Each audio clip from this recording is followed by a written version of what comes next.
नमस्कार विद्यार्थी मित्रांनो, तुमचं स्वागत आहे आपल्या आवडत्या यूट्यूब चॅनलवरती, ज्याचं नाव आहे एक्सपर्ट इन फिजिक्स बाय सागर हिंगे. आजच्या लेक्चरमध्ये आपण नवीन चॅप्टर चालू करतोय, नवीन मॉड्यूल चालू करतोय, that is the fluid mechanics. तर आजच्या लेक्चरपासून इथून पुढे आपण फ्लुइड्सबद्दल स्टडी करणार आहेत. मग फ्लुइड्स, त्याचे टाईप्स, त्याच्यामध्ये येणारे नंबर ऑफ ब्रांचेस, याचा 1 बाय 1 आपण पॉईंट वाईज याचं डिस्कशन करणार आहे. तर आज आपण फ्लुइड मेकॅनिक्समधला फ्लुइड्स हा पॉईंट जो आहे तो आपण स्टार्ट करतोय. Fluid, okay.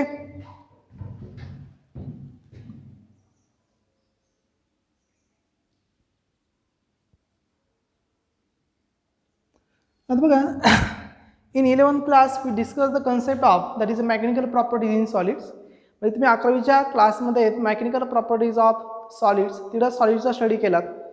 आता सॉलिड नंतर आपण जर सबस्टन्स जर घेतले तर सबस्टन्सचे काही फेजेस आहेत, त्याच्यामध्ये सॉलिड, लिक्विड, गॅसेस, प्लाझ्मा ह्या त्याचे जनरल फेजेस झाले.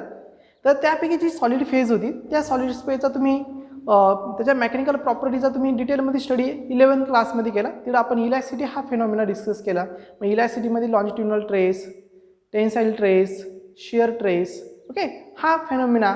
नंतर Young modulus, bulk modulus, modulus of rigidity, हा फेनॉमिना आपण तिथं डिस्कस केला. म्हणजे सॉलिड कशा पद्धतीने डिफॉर्म होतो, त्याची इलॅस्टिसिटी म्हणजे काय, त्याची प्लॅस्टिसिटी म्हणजे काय, इलॅस्टिसिटीमधून तो प्लॅस्टिक रिजनमध्ये कशा पद्धतीने त्याचं चेंजेस इलॅस्टिसिटीमधून प्लॅस्टिसिटीमध्ये कशा पद्धतीने होतं, याबद्दलची सगळी इन्फॉर्मेशन आपण 11th क्लास इलॅस्टिसिटी ह्या चॅप्टरमध्ये डिस्कस केलेली आहे.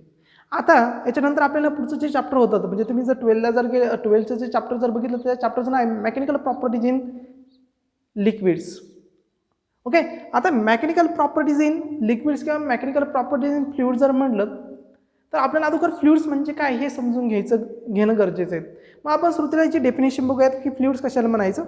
तर any substance that can flow, any substance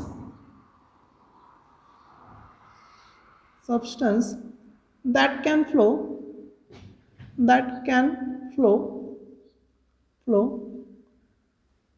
called as fluid, okay. जो सबस्टन्स फ्लो होतो, ओके, जो सबस्टन्स काय होतो, फ्लो होतो, त्याला आपण म्हणतो फ्लुइड्स, ओके. त्याची डेफिनेशनमध्येच आपण राईट करूया, the substance that can flow, जो सबस्टन्स काय होतो, फ्लो होतो, त्या सबस्टन्सला आपण म्हणतो फ्लुइड्स. आता याची एक्झाम्पल जर घेतली तर याच्या 3 फेजेस आहेत फ्लुइडच्या, ओके. मग कोणकोणती फेजेसमध्ये सबस्टन्स फ्लो होतो, तर पहिली फेज आहे that is first one is liquid, second one is gases, and third one is plasma, okay. मग ह्या ज्या फेजेस जर घेतल्यात तर ह्या फेजेसमध्ये सबस्टन्स काय होत राहतो, फ्लो होत असतं. म्हणजे इथं आपण जर लिक्विड सबस्टन्स, गॅसेस सबस्टन्स किंवा प्लाझ्मा सबस्टन्स जर घेतली तर या सबस्टन्सची मेन कॅरेक्टरिस्टिक्स आहे that is the substance can flow. He substance काय होत राहतात, फ्लो होत राहतात, ओके. मग ही जी सबस्टन्स फ्लो होतात त्यालाच आपण काय म्हणतो, फ्लुइड्स असं म्हणतो, ओके. मग आता ही सबस्टन्स कंटिन्युअसली डिफॉर्म होत असतात अंडर द एक्सटर्नल फोर्स. तुम्ही म्हणजे ह्या सबस्टन्सवरती, फ्लुइड्सवरती तुम्ही जर फोर्स अप्लाय केला, एक्सटर्नल फोर्स अप्लाय केला, तर ही सबस्टन्स काय होत राहतात, डिफॉर्म होत राहतात, फ्लो होत राहतात. त्यालाच आपण काय म्हणतो, फ्लुइड्स असं म्हणतो. काय म्हणतो, फ्लुइड असं म्हणतो. आता फ्लुइड्सचा आपण जर विचार केला तर याच्यावरती शेअर ट्रेस जो आहे तो अप्लाय होत नाही. शेअर ट्रेस दॅट इज म्हणजे शेअरमध्ये आपण बघितलं होतं बघा, जर आपण एक सॉलिड रिजन जर घेतला, ह्या सॉलिड रिजनचा म्हणजे आपण एक स्क्वेअर घेऊयात, या स्क्वेअरचा लोअर सरफेस फिक्स आहे, अप्पर सरफेसवरती आपण शेअर फोर्स अप्लाय केला तर हा सरफेस जो आहे तो अशा पद्धतीने काय होतो, त्याचा शेप जो आहे व्हर्टिकल शेप काय होतो, चेंज होतो. म्हणजे तुम्हाला नंतर जो स्क्वेअर दिसेल तो अशा पद्धतीचा दिसेल बघा, इन दिस वे. तसं लिक्विडमध्ये किंवा फ्लुइडमध्ये असं होत नाही, ओके. सो जे आपण मेकॅनिकल प्रॉपर्टीज सॉलिडमध्ये बघितलं तर तिथे आपण बघितलं होतं की जे सॉलिड मटेरियल जे आहेत ते शिअर स्ट्रेस एक्झिस्ट करतात, पण फ्लुइड शिअर स्ट्रेस एक्झिस्ट होत नाहीत. लक्षात आलं. याच्यामध्ये जे डिफॉर्मेशन जे होत राहतं ते परमनंट डिफॉर्मेशन होत राहतं. म्हणजे तुम्ही फोर्स अप्लाय केला त्याचं काय झालं, परमनंट डिफॉर्मेशन होतं. तो स्वतःहून परत त्याच्या रिटर्न पोझिशनला येत नाहीत. तुम्हाला त्याला परत रिटर्न जरी आणायचं असलं तरी त्याचा फ्लो काय करावा लागतो, तुम्हाला रिव्हर्स करावा लागतो. Okay, so this is a difference of share trace in solid and share trace in liquid म्हणजे किंवा फ्लुइड. तर शेअर ट्रेस इन फ्लुइड जर आपण जर विचार केला तर शेअर ट्रेस फ्लुइडवरती ॲक्ट होत नाही, that is a zero share trace. He concept समजून घेऊया. नंतर आपण पुढे जाऊया, दॅट इज आपण जर आयडियल फ्लुइड जर बघितलं. ओके, मी फ्लुइडबद्दल सांगितलं की जी सबस्टन्स फ्लो होतं त्यांना आपण फ्लुइड्स असं म्हणतो. मग लिक्विड आणि गॅसेस त्याची गुड एक्झाम्पल आहे. आता आपण जे चॅप्टर डिस्कस करणार याच्यामध्ये आपण ह्या 2 फेजचा स्टडी करणार, दॅट इज लिक्विड आणि गॅसेस. तर मोस्ट ऑफ आपला जे कॉन्सन्ट्रेट असणार ते लिक्विडवरती असणार आहे आणि नंतर पुढे जे आपली kinetic theory of gases, thermodynamics, तर ह्या चॅप्टरमध्ये आपण गॅसेसचा स्टडी करणार आहे. तर आत्ता जे चॅप्टर आपण इथे डिस्कस करणार आहे, ओके, फ्लुइड मेकॅनिक्समध्ये, तर आपला सगळ्यात जास्त फ्लो जो असेल तो कशावर असणार आहे, तर लिक्विडवरती असणार आहे. ओके, सो मग आता आपण इथे जी नंबर ऑफ एक्झाम्पल घेणार फ्लुइड्समध्ये ती कशाची बेस घेणार, तर लिक्विडच्या बेसमध्ये घेणार आहे. तर आपण मग इथे आयडियल फ्लुइड जर बघितलं, ओके, मी तुम्हाला जे सांगितलं दॅट इज तुम्ही जर फ्लुइडवरती फोर्स अप्लाय केला म्हणजे कॉम्प्रेसिव्ह फोर्स, त्याला आपण प्रेशर असं म्हणतो. प्रेशरबद्दलची डिटेल आपल्याला इन्फॉर्मेशन बघायची ते. मग ह्या फ्लुइडवरती आपण जर एक्सटर्नल फोर्स अप्लाय केला तर हे फ्लुइड काय होतं, फ्लो होत राहतात. पण जर आपण आयडियल फ्लुइड जर घेतला तर आयडियल फ्लुइडच्या काही कॅरेक्टरिस्टिक्स आहे. मग आयडियल फ्लुइड जर म्हटलं तर आयडियल फ्लुइड हे इनकॉम्प्रेसिबल असतं, म्हणजे कॉम्प्रेस कधीच होत नाहीत. ओके, मी असं म्हणेल दॅट इज अ आयडियल. जे रिअलमध्ये नाही त्याला आपण आयडियल असं म्हणतो. जे फ्लुइड रिअलमध्ये नाहीत त्याला आपण आयडियल फ्लुइड असं म्हणतो. मग आयडियल फ्लुइडच्या कॅरेक्टरिस्टिक्स जर घेतलं that is characteristics of ideal fluid, ideal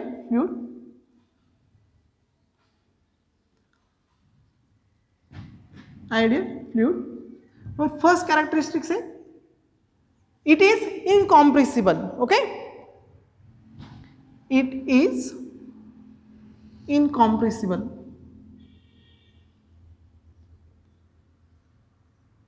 incompressible. Okay, म्हणजे हे कॉम्प्रेस कधीही होत नाहीत. इनकॉम्प्रेसिबल म्हणजे लिक्विड आयडियल फ्लुइड जर घेतलं तर हे आयडियल फ्लुइड इनकॉम्प्रेसिबल असतं, ते कॉम्प्रेस होत नाही. सेकंड याची प्रॉपर्टीज आहे इट इज नॉन रोटेशनल किंवा इरोटेशनल असं म्हणलं. It is irrotational.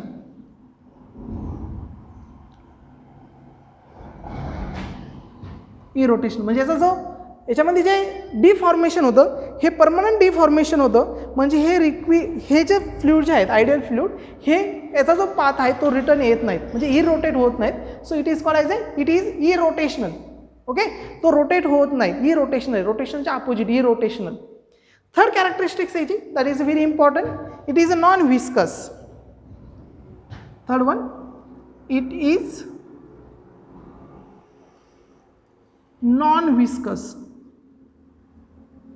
आता नॉन विस्कस म्हणजे काय, विस्कॉसिटी किंवा विस्कस फ्लुइड कशाला म्हणायचं, तर लिक्विडच्या लेअरमध्ये काय असतं, एक प्रकारचा फ्रिक्शन फोर्स असतो. त्या प्रॉपर्टीला आपण विस्कॉसिटी किंवा विस्कस, त्या लिक्विडला विस्कस लिक्विड असं म्हणतो किंवा फ्लुइड असं म्हणतो. तर आयडियल फ्लुइड जर घेतलं तर हे नॉन विस्कस असतं, कारण याचा फ्लो जो असतो तो स्टेडी फ्लो असतो. कसा असतो, स्टेडी फ्लो.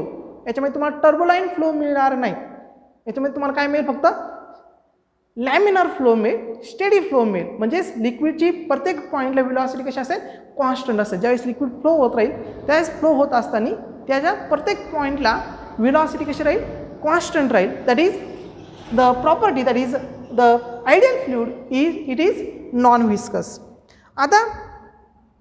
आता आपण जर सॉलिड आणि फ्लुइड याच्यामध्ये जर डिफरन्स जर बघितला, ओके, सॉलिड व्हर्सेस फ्लुइड किंवा फ्लुइड वर्सेस सॉलिड करूयात आपण. Fluid versus solid. आता बघा, सॉलिड जर घेतलं, सॉलिडला स्पेसिफिक डेफिनाइट शेप आहेत. ओके, जो सॉलिड सबस्टन्स असतो त्याला काय असतं, डेफिनाइट शेप असतो, डेफिनाइट व्हॉल्यूम असतं. ओके, पण फ्लुइड जर घेतलं तर फ्लुइडला डेफिनाइट शेप नाही, डेफिनाइट व्हॉल्यूम नाहीत. ओके, म्हणजेच तुम्ही असं म्हणू शकता इथे, ओके, फ्लुइड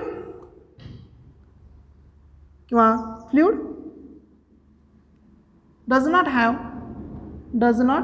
हॅव specific और डेफिनाइट. स्पेसिफिक म्हणण्याचे डेफिनाइट जरी म्हटलं तरी चालेल. Definite shape. Why solid has definite shape. Okay. सॉलिडला स्पेसिफिक डेफिनाइट शेप असतो, त्याचा शेप चेंज होत नाही. ओके. फ्लुइड जो असतो, फ्लुइडला डेफिनाइट शेप नसतो. तुम्ही ज्या कंटेनरमध्ये फ्लुइड टाकाल त्या कंटेनरचा तुम्हाला काय मिळेल, त्या फ्लुइडचा शेप मिळेल. लक्षात ना. परंतु दोघांमध्ये सेम कॅरेक्टरिस्टिक कोणते आहेत, the fluid having the definite volume, solid also having the definite volume. दोघांचं व्हॅल्यूम म्हणजे सॉलिडलाही डेफिनाइट व्हॅल्यूम असतं आणि लिक्विडलाही किंवा फ्लुइडलाही काय असतं, डेफिनाइट व्हॅल्यूम असतं. ओके. आणखी आपण असं म्हणू शकतो solid oppose the deformation. Okay. Fluid does not oppose the deformation. Okay. म्हणजेच सॉलिडला तुम्ही जर एक्स्ट्रा फोर्स अप्लाय केला तर ते इझिली काय होतं, डिफॉर्म होतं, इझिली काय होतं, फ्लो होतं. That is fluid does not oppose the deformation. Deformation हे अपोज करत नाही, ते इझिली काय होतं, डिफॉर्म होतं. Why solid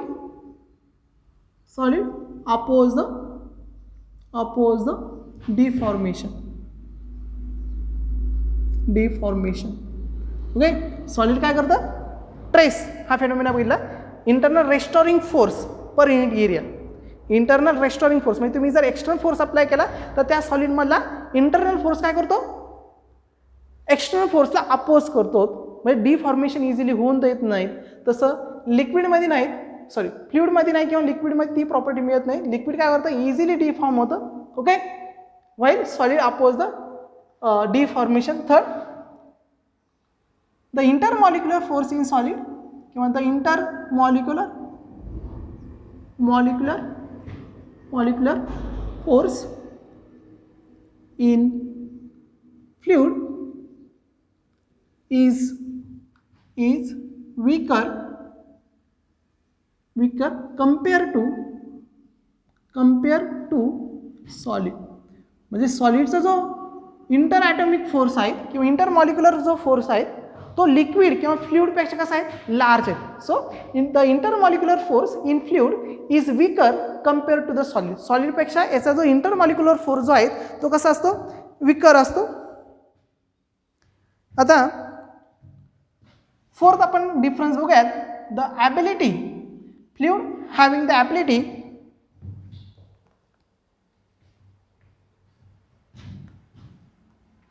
fluid have the ability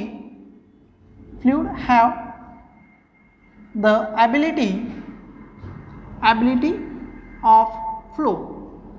liquid काय होतं किंवा फ्लुइड काय होतं, इझिली फ्लो होतं. तिची ॲबिलिटी, फ्लो होण्याची ॲबिलिटी, म्हणून त्याला फ्लुइड असं म्हटलं होतं. That is the substance that can flow होणे तिची काय आहे, स्पेसिफिक कॅरेक्टरिस्टिक्स आहेत. Fluid have the ability of flow while solid never be flow. Solid is never be flow. Solid कधीच फ्लो होत नाहीत. ओके. सॉलिड फ्लो होत नाहीत. Fluid is always flow. That is this is ability of flow because the ability of solid is not flow.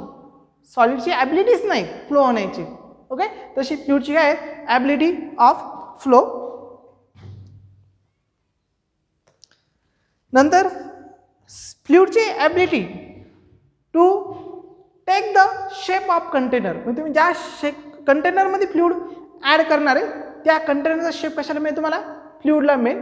But again the solid does not have the ability of take the shape of container.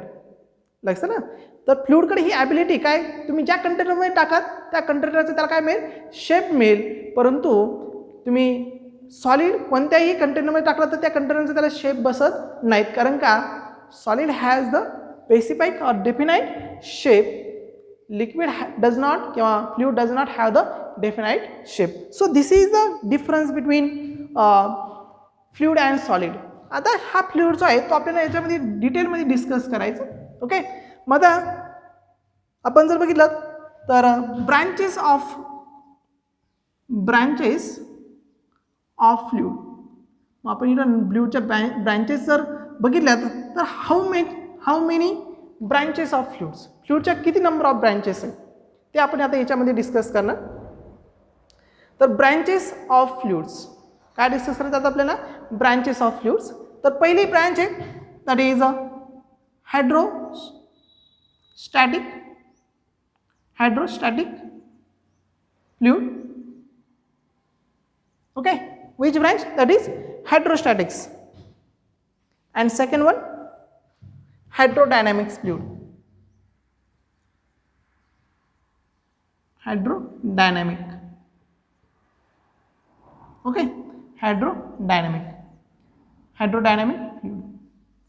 आता most of आपण ह्या चॅप्टरमध्ये ह्या दोन पार्टवरती concentrate करून study करणार आहे. आपण जो पहिला पार्ट या चॅप्टरमध्ये डिस्कस करणार दॅट इज हायड्रोस्टॅटिक्स फ्लुइड आणि second part that is hydrodynamics fluid. मग हायड्रोस्टॅटिक्स म्हणजे काय ते समजून घेऊया आता तुका. Hydrostatics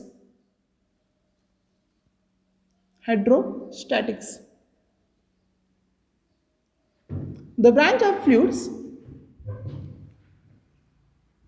the branch which deals with study of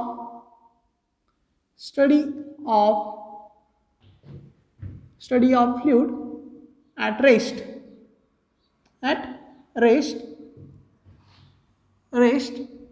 called as static fluid, static or hydrostatic fluid. त्या ब्रांचमध्ये आपण हायड्रोस्टॅटिक्स, ज्या ब्रांचमध्ये फ्लुइड रेस्टमध्ये असताना स्टडी केला जातो. कशा असताना, रेस्टमध्ये असताना. मग रेस्टमध्ये असताना आपण कोणकोणत्या कॉन्सेप्ट डिस्कस करणार बघा. तर density of fluids, pressure of fluids, Pascal law, Archimedes principal.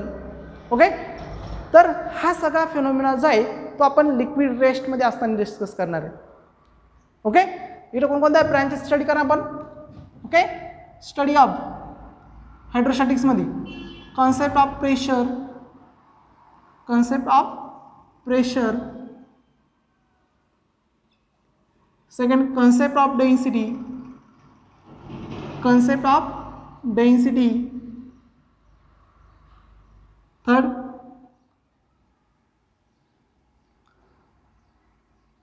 concept of application of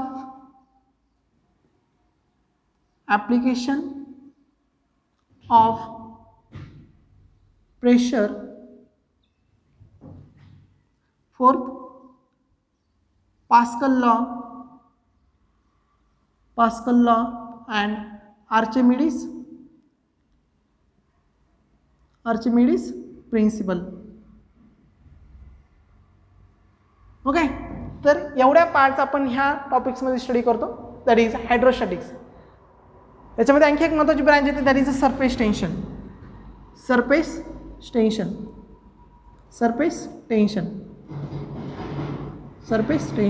ह्या ब्रांचचाही इथं काय केला जातो, स्टडी केला जातो. कोणत्या ब्रांचमध्ये, हायड्रोस्टॅटिक्स.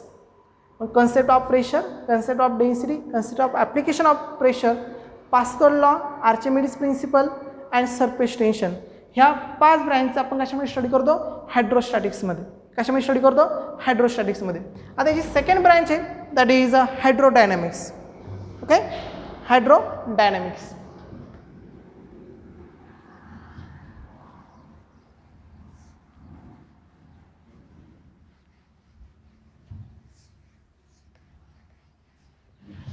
हायड्रोडायनॅमिक्स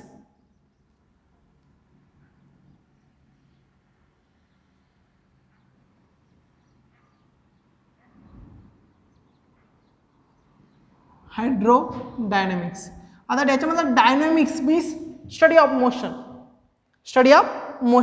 आता इथे सर्व तुमच्या लक्षात येईल. आपण हायड्रोस्टॅटिकमध्ये कसं स्टडी करतो, the branch which deals with the study of fluids at rest. म्हणजेच अशी ब्रांच ज्या ब्रांचमध्ये फ्लुइड कसं असतं, रेस्टमध्ये असताना त्याचा स्टडी केला जातो, त्याला म्हणलं जातं हायड्रोस्टॅटिक्स. काय म्हणलं जातं, हायड्रोस्टॅटिक्स. आता अशी ब्रँच ज्या ब्रँचमध्ये लिक्विड किंवा फ्लुइड कसं असणार आहे, मोशनमध्ये असणार आहे. कसं असणार आहे, मोशनमध्ये. Okay. The branch which deals with study of the branch which deals with study of motion of study of fluid in motion. Study of fluid is in motion.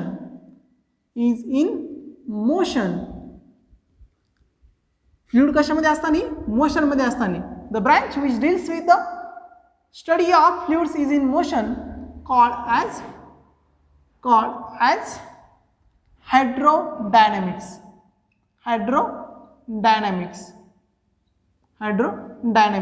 Okay. म्हणजे फ्लुइड ज्यावेळेस मोशन मध्ये असेल त्या ब्रँचला म्हणतो आपण हायड्रोडायनॅमिक्स. मग आता तुम्हाला क्वेश्चन पडला असेल की फ्लुइड मेकॅनिक्स जर म्हटलं, फ्लुइड मेकॅनिक्स आपलं चॅप्टरचं नाव आहे, मग फ्लुइड मेकॅनिक्स म्हणजे काय? कारण सरांनी हायड्रोस्टॅटिक्स सांगितलं, हायड्रोडायनॅमिक्स सांगितलं. मग फ्लुइड मेकॅनिक्स काय? The combination of study of fluid, hydrostatics and hydrodynamics. म्हणजे फ्लुइड रेस्टमध्ये असताना आणि फ्लुइड मोशनमध्ये असताना ज्या ब्रँचमध्ये स्टडी केलं जातं त्या ब्रँचला फ्लुइड मेकॅनिक्स असं म्हटलं जातं. मग combined branch. Okay. So combined study of, simply I say that combined study of hydrostatics and hydrodynamics, combined study of fluids, combined study of hydrostatics and hydrodynamics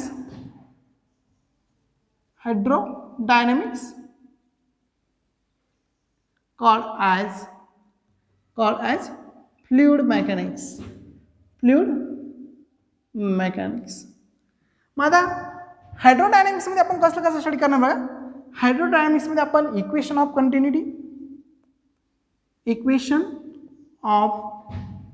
continuity, second Bernoulli's equation, third application of Bernoulli's equation, third flow of liquid किंवा flow of fluid असं म्हटलं तरी चालेल, flow of fluid, fourth branch, fifth one study of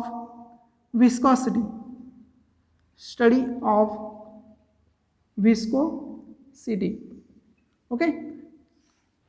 तर ह्या number of ब्रँचेसचा study आपण कशामध्ये करणार आहे, हायड्रोडायनॅमिक्समध्ये. Equation of continuity, Bernoulli's equation, application of Bernoulli's equation, flow of liquid, study of viscosity. तर आजच्या लेक्चरमध्ये आपण काय बघितलं, introductory part of fluids. Fluids म्हणजे काय, फ्लुइड सोर्सेस, सॉलिड, याच्यामधला डिफरन्स आपण समजून घेतला. ओके. नंतर फ्लुइडचे टाइप्स किंवा ब्रँचेस बघितल्या, हायड्रोस्टॅटिक्स आणि हायड्रोडायनॅमिक्स. मग हायड्रोस्टॅटिक्समध्ये कसं स्टडी करणार आहे, हायड्रोडायनॅमिक्समध्ये कसं स्टडी करणार आहे हे आपण इथे समजून घेतलं. आता आपण वन बाय वन म्हणजे उद्याच्या लेक्चरला कन्सेप्ट ऑफ प्रेशर आणि कन्सेप्ट ऑफ डेन्सिटी, नंतर concept of application of pressure, Pascal law, Archimedes principle, surface tension, हा पहिला पार्ट आपण याच्यामध्ये स्टडी करणार. नंतर हायड्रोडायनॅमिक्समध्ये equation of continuity, Bernoulli's equation, application of Bernoulli's equation, flow of fluid, study of viscosity, ह्या parts आपण स्टडी करणार आहे. लक्षात आलं. आता त्याच्यामधला जो पार्ट आहे सरफेस टेन्शन, हा आपण सेपरेटली काय करणार, याचा स्टडी करणार आहे नवीन चॅप्टर म्हणूनच. म्हणजे आपण पहिल्यांदा ही 4 पॉईंट, नंतर इकडली ही 5 point one by one discuss करणार. 4 चॅप्टरची लेंथ लार्ज आहे पण अतिशय सोपं चॅप्टर आहे. प्रत्येक लेक्चर तुम्ही व्यवस्थित बघा, ते समजून घ्या. प्रत्येक पॉईंट तुम्ही जर बघत राहिलेत तर इथं कसं की इंटरडिपेंडंट पॉईंट आहे. तुम्हाला कन्सेप्ट ऑफ प्रेशर डेन्सिटी समजली तर पुढं कन्सेप्ट ऑफ प्रेशर समजणार आहे, नंतर पास्कल लॉ समजणार, आर्चिमेडिस प्रिन्सिपल तुम्हाला अंडरस्टँड होणार आहे. ओके. आणि नंतरचा हा फेनॉमेना जो आहे तोही तुम्हाला अंडरस्टँड होईल. म्हणजे आता हे चॅप्टर जे आहेत ते 2 पॅरामीटर खूप इथं महत्त्वाचे आहेत. एक म्हणजे प्रेशर, दुसरं म्हणजे व्हॉल्यूम आणि तिसरं म्हणजे डेन्सिटी.